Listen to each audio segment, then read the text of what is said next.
माँ, मैं कह रहा हूँ ना, मैं दीपिका से ही शादी करूंगा, नहीं तो मैं जिंदगी भर शादी नहीं करूंगा और यह मेरा अंतिम निर्णय है। अब इस बारे में आपसे आगे बात नहीं करूंगा। तभी निखिल की माँ गंगा जी ने कहा, बेटा तू समझता क्यों नहीं है, हमने तेरे सामने ही दीपिका की जन्म कुंडली पंडित जी को दिखाई थी ना, और उन्होंने दीपिका की कुंडली में मांगलिक दोष बताया है। अब तू ही बता, सब कुछ पता होते हुए हम तेरी शादी एक मांगलिक लड़की से कैसे कर। तू जानता नहीं कि मांगलिक दोष वाले के जीवन साथी की मौत जल्दी हो जाया करती है, इसीलिए तुझे मैं समझा रही हूँ, तू भूल जा दीपिका को।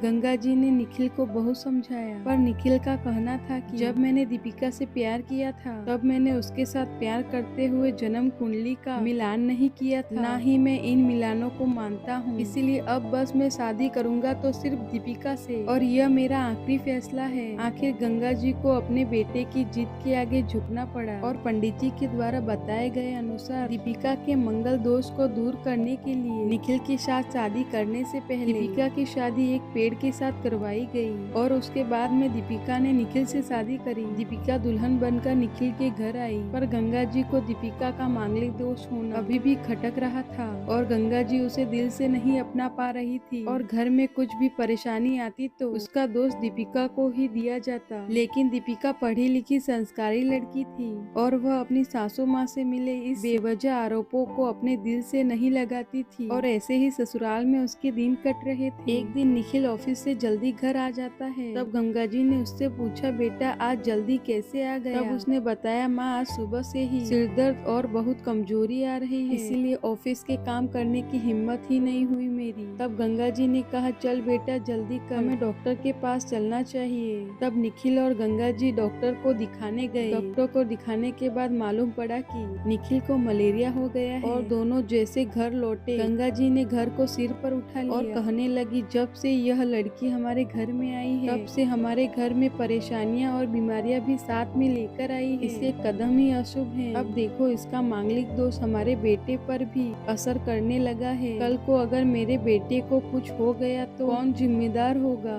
तभी दीपिका ने कहा, मम्मी जी प्लीज, और कितना नीचा दिखाएंगी मुझे। आज तक मैं चुप रही क्योंकि पापा ने यही सिखाया था कि बड़ों के आगे ससुराल में जवाब मत देना, पर आज तो आपने हद ही पार कर दी। अगर मैं आज नहीं बोलूं तो जिंदगी भर खुद को माफ नहीं कर पाऊंगी। मम्मी जी अगर आप पंडित जी पर भरोसा नहीं करती थी तो उनके कहे अनुसार आपने सारी मांगलिक दोष निवारण की विधि क्यों करवाई, क्यों पहले आपने मेरी पेट से शादी करवाई। दोष मेरा मांगलिक होना नहीं है, बल्कि दोष तो मेरा आपकी बहू होना है, क्योंकि घर में जाने अनजाने में कुछ भी परेशानी आती है उसको आप मुझसे जोड़ देती हैं, और जब कोई सास अपनी बहू से सिर्फ नफरत कर रही होती है तब यह बहू दोष बेटे बहू को नहीं पूरे परिवार को परेशानी में डाल देता है। और इस बहू दोष से मुक्ति भी सिर्फ सास ही दिलवा सकती है। बहू को अपनी बहू माने, उसे दिल से अपनाए, उसे भी सम्मान दे, और यह महसूस करवाएं कि वह भी इस परिवार का सदस्य है। नहीं तो बहू दोष मांगलिक दोष से भी ज्यादा पीड़ादायक हो जाता है। दीपिका की कही हुई बातें गंगा जी के दिल को झंझोर रही थी, और उन्हें मन ही मन में पछतावा हो रहा था। उस समय उन्होंने दीपिका को कुछ भी नहीं कहा।